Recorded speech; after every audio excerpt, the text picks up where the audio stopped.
What's my favorite format for film cameras? Medium format, by a long shot.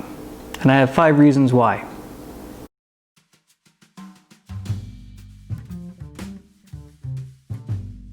Hello, my name is Todd Macon and welcome to Film Camera Obsession. Today I want to talk to you about medium format cameras and why, to me, it is the best bet in terms of buying vintage cameras, shooting film in general. Reason number 1, big, beefy negatives. Medium format cameras usually shoot 120 film. Of course, that's opposed to 35mm cameras, which shoot 35mm film. And you can see a huge difference in the negatives. I would even argue that in most cases, the negative for a medium format film camera is about 4 times larger than the negative for a 35mm camera. And because of that, you get more information in your negative. Now, we're used to thinking about information in terms of pixels when it comes to digital cameras. However, even though we're using grain in analog formats, there's still information there. And it's more magnified, it's sharper, depending on the lens, depending on the camera. And for the most part, there's just a lot more there. And I can totally tell a difference between a 35mm photograph and a 120mm photograph. So reason number 1 is probably the most obvious. You have a larger negative. But reason number 2 is less intuitive, and for me that's you get less shots. And yes, that's a benefit. My RB67, for instance, I only get 10 shots out of a roll of 120. My Hasselblad, I'll get 12 shots, 12 shots, and 12 shots. These 3 are 6x6 cameras. The main reason it's a benefit is I find that I slow down a lot more when I'm shooting film, but definitely when I'm shooting medium format. It's a little bit more expensive, you get less images out of a roll, but I take my time, I set up my shots, I'm more intentional with what I'm doing with the camera, and I feel more connected with the camera in general. 10 shots feels really manageable to me, and I feel like I'm more invested in each of those shots than I am with 35mm. Reason number 3 is the wow factor of a medium format camera. That also means that they're more approachable. Well, why is that?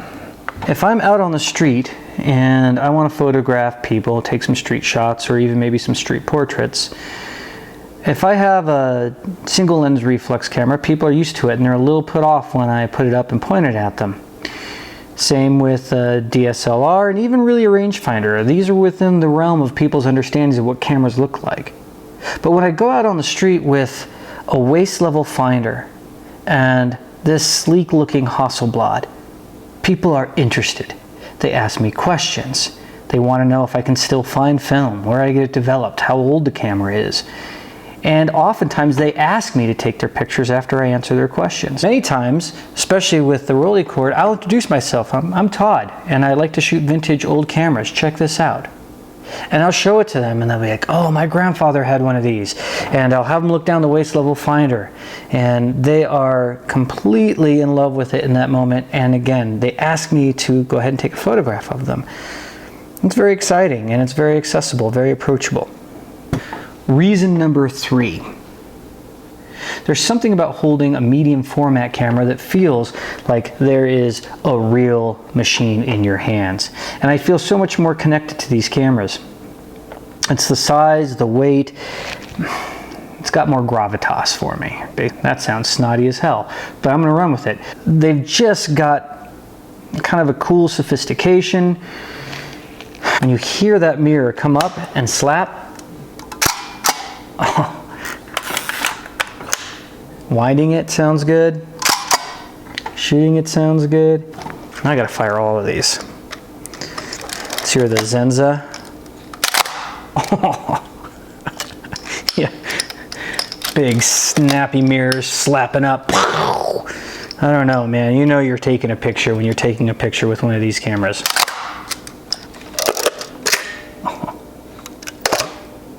Ka-ting. Take off the film back. You can have, unlike 35mm cameras for the most part, I've got 2 film backs for this Hasselblad. I can have one color, one black and white. I can have different speeds, and I can interchange them without having to finish the roll. Reason number 5, vintage factor. Shooting a 1932 Leica is really cool. But for most people, when I go out and I put my f2, my Nikon f2 to my face to shoot, it looks like a camera. A rangefinder, to most people, they understand as a camera. But when they see this, oh, this is history to them. This is vintage.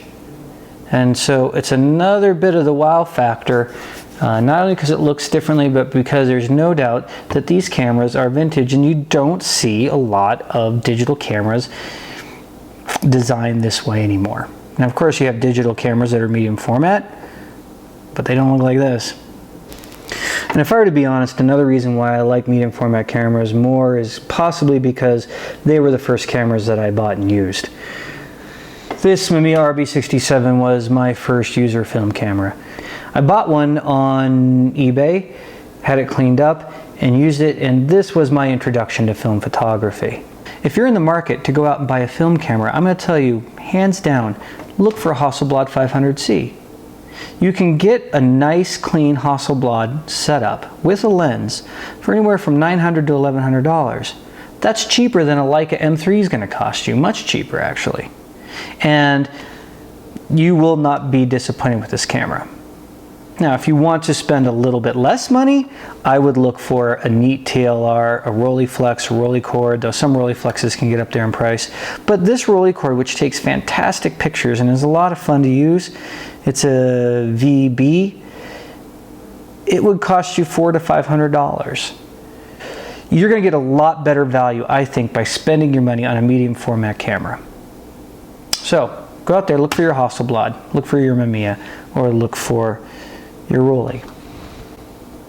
Now, a lot of people might tell you that medium format cameras are big and bulky and you can't really do street photography with them. However, my Hasselblad, I think for medium format camera, these Swedes got this so perfect. It's a great size to take out and do street photography. Same also with this Rolleicord. This Rolleicord with a strap, and I've got its original case, it's relatively light. In fact, I should weigh it. I don't think it's much heavier than a Leica M3, and really in the end, it's not all that much bigger. I've also used 3 of these cameras for studio shots. I'll put those up. And you can use them with strobes, which is really cool. In fact, the shutter sync speed on all these cameras is really fast. So that's it. That's why I like medium format film cameras better. I have a friend who's such a medium format purist, he's kind of discourages me to go out and use 35mm cameras, but I do, and they're fun. But this is where my heart lies. And I hope you can find one, go out there, shoot it, enjoy it, relish in those big, beefy negatives, and the fun it is just to hold this vintage machine. Thank you very much for watching. If you've enjoyed this, please hit subscribe, please hit like, come back and see some of my other cameras. I'm gonna do an episode here coming up on a really interesting Bush 4x5 single lens reflex camera. I think it's time to go out and shoot some medium format film. Take care.